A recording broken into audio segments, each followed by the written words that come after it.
आज म कुरा गर्न गइरहेको छु हाम्रो कृष्णजी जो चाहिँ देख्नुहुन्न तर पनि हामीभन्दा 2 कदम अगाडि हुनुहुन्छ उहाँ। सो हामीभन्दा धेरै पर्फेक्ट हुनुहुन्छ उहाँ चाहिँ।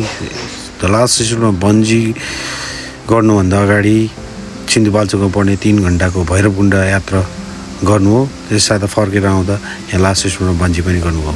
उहाँले बन्जी गर्नुभन्दा अगाडि चाहिँ हामीले केही कुराहरू उहाँसँग जानकारी लिन चाहेका थियौँ। सो कृष्णजीसँग कुरा गरौँ। नमस्ते। कस्तो लागिरहेछ त्यो चाहिँ त अझै अनि तपाईँको भैरवकुण्ड गएर आउनु भएको छ अहिले बन्जी गर्दै हुनुहुन्छ है। हजुर के तपाईँको यो अलि एक किसिमको ह्याप्पी ट्रेकिङ एन्डिङ यसलाई हो यस भैरवकुण्ड गयौँ त्यसपछि हामी सातबानी पनि गयौँ। अब यसको कल्बिनेसन भनौँ एकदम फाइनल पोइन्ट एकदम अब लास्ट यो ट्रिपको सबभन्दा बेस्ट पार्ट यसलाई बनाउने कोसिस गर्दैछु। एकदमै तपाईँलाई बेस्ट अफ लक है। Thank you very much. So feel गर्नुहोस् है तपाईँको जम्प गर्ने बेलामा तपाईँको अलिकति चेस्ट आउट गरिदिनुहोस् फिल गर्नुहोस् है त। Sure best of lock. Thank you.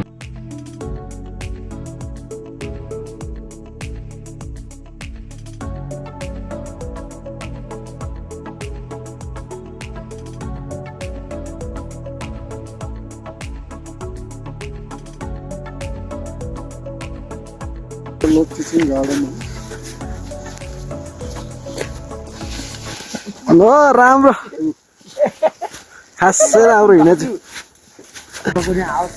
सबैको पनि आओस् डाँडा काँडा निकाल आइरहेको थियौँ नि हामी होइन लौरी कहाँ भेट्यौ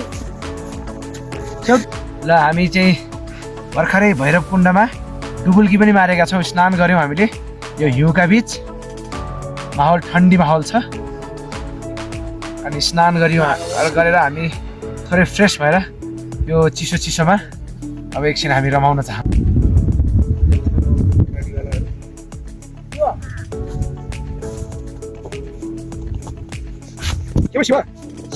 This looks crazy. Super. Exhausted. Extremely tired. You are in frame, man. You can express your opinion, you can express your feelings now. I'm totally broken down.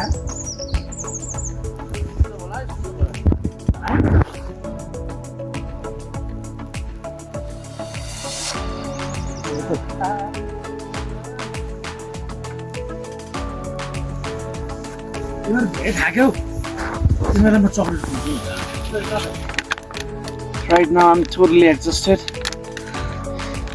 but I'm looking forward to meet Bhairav in his auspicious lake. पुरै थकित अनि वरिपरि सबै यसो हिँडेर क्या camera घुमाउनु मिलिहाल्छ नि। हिँड्दाखेरि अलिक परसम्म मिल्छ।